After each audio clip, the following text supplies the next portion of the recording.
Hello everyone, welcome to day 12 of what I ate for vegan June. So for yesterday's breakfast I made some lemon and poppy seed pancakes. I did this recipe for plain pancakes before, but I've changed the recipe to cup measurements and this is written up in the description box below. But to make these, to that mix I just added the zest of 1 lemon, then the juice of half the lemon and 2 tablespoons of poppy seeds. I gave that a good mix together and let it set for a few minutes whilst I melted 1 teaspoon of coconut oil in a medium pan. I then poured in the mix, enough for 1 pancake at a time.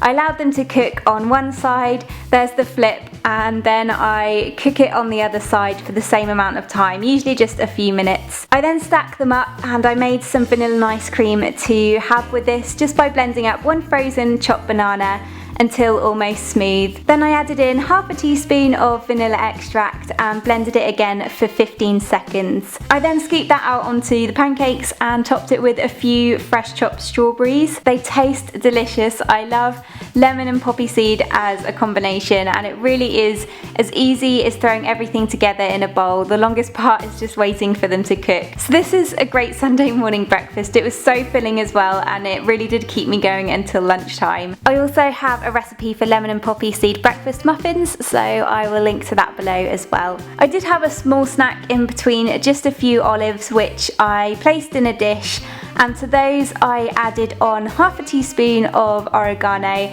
and 1/4 teaspoon of red pepper flakes. I just love having something to snack on whilst I'm working. I just feel I work so much better. And I've said before, I just love olives and putting different things on them just to switch them up each time. You could do fresh basil and garlic or garlic and lemon juice. It really is such a quick but delicious snack. For lunch I made a creamy cashew garlic pasta with tomatoes and basil. I first cooked my pasta and I've taken note of your guys' comments telling me to add the pasta to the boiling water and not the boiling water to the pasta. So I cooked up 1 cup of whole wheat penne, and whilst that was in the pan I just halved a few cherry tomatoes and made my sauce. I made this by blending up 1 cup of soaked cashew nuts. You can just soak these for an hour beforehand.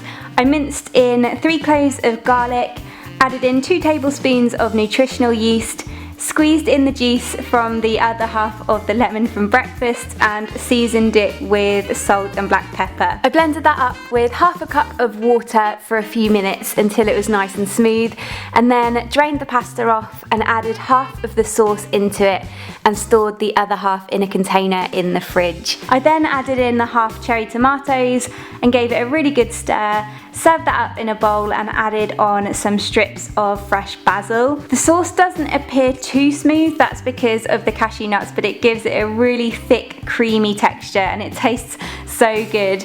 Plus you could use this sauce for so many things. If you miss out the garlic and add in extra lemon juice, it also works as a vegan sour cream for Mexican dishes and dips. It's amazing. For a small snack in the afternoon I made a watermelon, mint, cucumber and strawberry salad. I first cut up 1/4 of a watermelon into small cubes, then peeled a cucumber and cut that up, and also a few strawberries as well. I then kind of mixed them up and added them into a bowl, then topped it with some fresh mint leaves. Again, this is just another fruit combination that I love. I also did the watermelon, mint and cucumber ice lollies. You can also add strawberries to those as well if you like.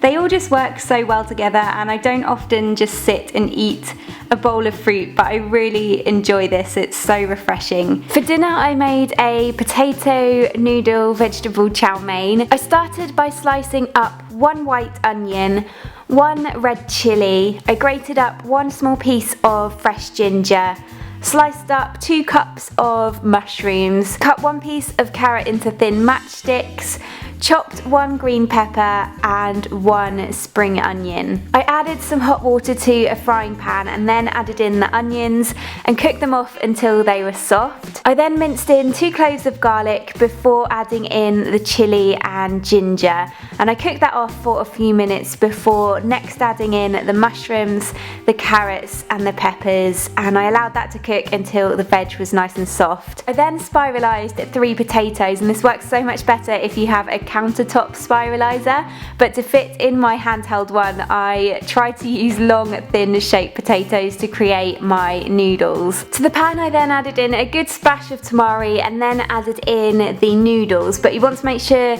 that the pan is quite dry at this point so that they don't go too soggy, but you need to keep everything moving so that they don't stick. Lastly, I added in the spring onions and then served that up into bowls and sprinkled on some sesame seeds. Again, I was just using up what veg I had in my fridge, but you could add in some green beans, some bean sprouts, broccoli. The potato noodles work so well for this and are a great replacement for egg noodles, but you could use egg-free noodles if you can find them. For dessert, I just made some chocolate covered almonds. I melted my vegan chocolate in a small pan with 1 tablespoon of coconut oil and stirred it until it was nice and smooth. I then added in a small handful of roasted almonds and coated those in the chocolate. I then popped them on a plate and placed them in the fridge to set for 10 minutes. These were great as a delicious but quick dessert. They'd also be great as a snack as well, and you could even try it with hazelnuts, pecans or walnuts too. Thank you so much again for watching, and I hope you enjoyed today's What I Ate, and I'll see you again tomorrow. Bye!